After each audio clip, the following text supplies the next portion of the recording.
आपने सुना ही होगा कि पिछले कुछ सालों में और स्पेशली पिछले एक साल में कुछ अमेरिकन कंपनीज ने कितनी धूम मचा रखी है। Amazon हो या टेस्ला, फेसबुक हो या फिर नेटफ्लिक्स हो, सबने नए इनोवेटिव प्रोडक्ट्स या सर्विसेज के माध्यम से मार्केट्स कैप्चर कर रखे हैं। अपनी यूनिकनेस के लिए इन कंपनीज को इन्वेस्टर्स ने भी रिवॉर्ड किया है। इन सब कंपनी के शेयर प्राइसेस पिछले कुछ सालों में आसमान छूने लग गए हैं। इनफैक्ट हाल ही की खबर है कि 49 वर्षीय एलॉन मस्क, जो कि टेस्ला के सीईओ और प्रमोटर हैं, अब दुनिया के सबसे अमीर आदमी बन चुके हैं। उनका टोटल नेटवर्थ अब $209 बिलियन या 15 लाख करोड़ रुपए का हो गया है। उनके साथ साथ टेस्ला के रिटेल शेयर होल्डर्स को भी फायदा हुआ है। Just to give you perspective, अगर किसी इंडियन इन्वेस्टर ने 5 साल पहले जनवरी 2016 में टेस्ला के 10,000 रुपए के शेयर खरीदे होते तो आज 5 साल बाद उनकी वैल्यू 2 लाख रुपए से ऊपर की होती। अनफॉर्चुनेटली 2016 में यूएस कंपनीज में डायरेक्टली इन्वेस्ट करना इजी नहीं था और अभी भी कोई आसान नहीं है। ऑल्सो ये बताना भी मुश्किल है कि आगे टेस्ला के शेयर चलेंगे, अमेजोन के चलेंगे या फिर कोई नई कंपनी आ जाएगी। तो इस प्रॉब्लम का सोल्यूशन है, आप एक ऐसे म्यूचुअल फंड में इन्वेस्ट कर सकते हैं जो कि आपको फॉरेन स्टॉक्स का एक डाइवर्सिफाइड पोर्टफोलियो दे दे। कोटक म्यूचुअल फंड्स अपने ऐसे ही एक फंड का एनएफओ लेकर आया है, Kotak Nasdaq 100 fund of funds. आज के इस वीडियो में हम आपको इस फंड के इन्वेस्टमेंट स्ट्रेटेजी के बारे में बताएंगे, इस फंड में इन्वेस्ट करने के बेनिफिट्स और रिस्क के बारे में बताएंगे और साथ ही साथ आपको इस फंड के सारे फीचर्स भी बताएंगे। So do keep watching this video till the very and. But आगे बढ़ने से पहले इस वीडियो को एक सेकंड के लिए पॉज करें, नीचे स्क्रॉल डाउन करें और वो सब्सक्राइब बटन को प्रेस करना ना भूलें। अब आप प्ले स्टोर से हमारा ऐप जेड फंड भी डाउनलोड कर सकते हैं। This is India's only investments app जहां आप टॉप फाइनेंशियल एक्सपर्ट से सलाह लेकर अपने इन्वेस्टमेंट्स कर सकते हैं। हमने ऐप का लिंक नीचे डिस्क्रिप्शन बॉक्स में भी दिया है। मैं हूं गौरव सेठ और आप देख रहे हैं set funds. Kotak mutual funds के नए fund Kotak Nasdaq 100 fund of funds का एनएफओ 11 जनवरी 2021 से लेकर 25 जनवरी 2021 तक ओपन है। ये एक फंड ऑफ फंड है, यानी आपके जो निवेश किए हुए पैसे हैं ये फंड दूसरे फंड के यूनिट्स खरीदने में लगाएगा। कोटक नैस्डैक 100 फंड अपने पैसे ऐसे ईटीएफ्स या इंडेक्स फंड में इन्वेस्ट करेगा जो कि नैस्डैक 100 इंडेक्स को फॉलो करते हो।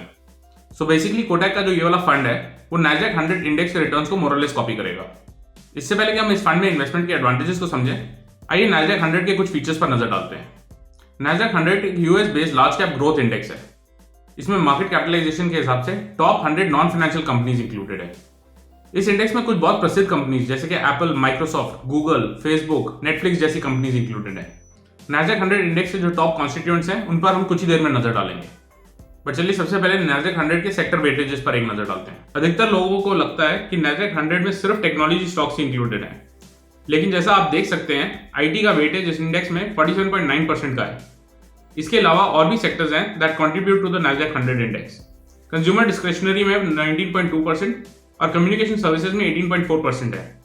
और भी सेक्टर्स जैसे कि हेल्थ केयर और कंज्यूमर स्टेपल्स भी इंक्लूडेड है। तो फाइनेंशियल सर्विसेज को छोड़ के नैस्डैक 100 इंडेक्स वेल डाइवर्सिफाइड है। चलिए अब नैस्डैक 100 इंडेक्स के टॉप होल्डिंग्स को देखते हैं। As of December 2020 top holdings IT stocks में ही थी। एप्पल में 12.26% और माइक्रोसॉफ्ट में 9.14% टॉप 2 स्टॉक्स थे। नॉन आईटी कंपनीज में नैस्डैक 100 में पेप्सिको, मैरियट और स्टारबक्स जैसे बड़े नाम भी हैं। नैस्डैक 100 इंडेक्स के रिटर्न्स को देखते हैं। नैस्डैक 100 के अगर रिटर्न्स की बात करें तो 2016 से लेकर 2020 तक इंडेक्स ने सिर्फ 2018 को छोड़ के पॉजिटिव रिटर्न्स ही दिए हैं।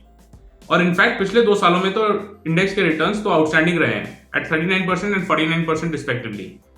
ये तो थे यूएस डॉलर्स बेस्ड रिटर्न्स, लेकिन अगर हम इसको आईएनआर में कन्वर्ट करके देखें तो ये रिटर्न्स और भी बढ़िया हैं, with the last 2 year returns at 42% and 53% respectively.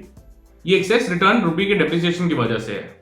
Nasdaq 100 fund of funds में इन्वेस्टमेंट के कुछ एडवांटेजेस को समझते हैं। सबसे पहला तो ये फंड आपको नॉन इंडियन बड़ी ग्रोथ कंपनीज में इन्वेस्टमेंट करने का एक अच्छा और सीधा आसान तरीका देता है। दूसरा, अगर हम देखें तो इंडियन इंडिसेस में और इंडियन स्टॉक मार्केट में जो फाइनेंशियल्स की वेटेज है वो बहुत ही ज्यादा रहती है।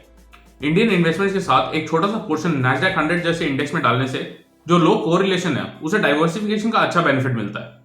तीसरा, किसी भी ओवरसीज इन्वेस्टमेंट से इंडियन रुपी के डेप्रिसिएशन के अगेंस्ट एक हेज मिल जाता है। अगर आईएनआर डेप्रिशिएट करता है तो आपके टोटल इन्वेस्टमेंट वैल्यू पर उसका एक पॉजिटिव असर पड़ता है।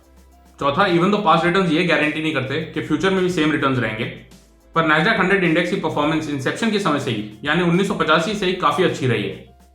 लास्टली, कोविड पैंडेमिक के कारण जो टेक्नोलॉजी सेक्टर को एक बूस्ट मिला है उसका असर नैस्डैक 100 इंडेक्स पर भी दिख रहा है और एक्सपेक्टेड है कि अगले कुछ सालों तक ये पॉजिटिव इफेक्ट रहेगा। इस फंड ऑफ फंड की अगर रिस्क की बात करें तो 2 मेन रिस्क दिखते हैं। सबसे पहला तो इन कंपनीज ने काफी स्विफ्ट ग्रोथ दिखाई है पिछले कुछ सालों में और इसके कारण जो शेयर्स की वैल्यूएशंस है वो काफी बढ़ गई हैं। एक डीप करेक्शन को रूल आउट नहीं किया जा सकता। दूसरा रिस्क है इंडियन रुपी के एप्रिशिएट करने का। इन केस यूएस डॉलर के अगेंस्ट इंडियन रुपी की वैल्यू बढ़ जाती है तो इसका नेगेटिव असर पड़ेगा आपके पोर्टफोलियो पर। चलिए फंड के फीचर्स पर एक नजर डालते हैं। जैसा मैंने बताया, फंड का एनएफओ सब्सक्रिप्शन के लिए 11 जनवरी 2021 से लेकर 25 जनवरी 2021 तक ओपन है। फंड में minimum initial investment amount lump sum के केस में 5,000 रुपए की है। अगर आप एडिशनल इन्वेस्टमेंट करना चाहें तो 1,000 रुपए के साथ भी कर सकते हैं। In case you prefer to invest through the SIP method तो आपको कम से कम 1,000 रुपए के 6 इंस्टॉलमेंट्स करने पड़ेंगे। Kotak Nasdaq 100 fund of funds पर जो गेन्स होंगे उन पर एप्लीकेबल टैक्स रेट्स की बात करते हैं। क्योंकि ये फंड दूसरे फंड के यूनिट्स में इन्वेस्ट करेगा तो इस पर जो टैक्सेशन है वो नॉन इक्विटी की तरह लगता है। अगर आप अपने यूनिट्स परचेज के 3 साल के अंदर अंदर बेच देते हैं तो उस पर आपको short term capital gains tax देना पड़ेगा। यानी आपका जो भी गेन होगा that be added to your income और आपके टैक्स स्लैब के हिसाब से उसको टैक्स किया जाएगा। अगर आप अपने यूनिट्स 3 साल से ज्यादा तक होल्ड करके रखते हैं तो उस पर आपको long term capital gains tax लगेगा which is at the rate of 20%। But इस long term capital gains tax पर आपको इंडेक्सेशन का बेनिफिट भी मिलता है। बेनिफिट्स और रिस्क को देखते हुए ये कहा जा सकता है कि पोर्टफोलियो का एक छोटा सा हिस्सा किसी ओवरसीज फंड में डालने से अच्छी डाइवर्सिफिकेशन बेनिफिट मिल सकते हैं।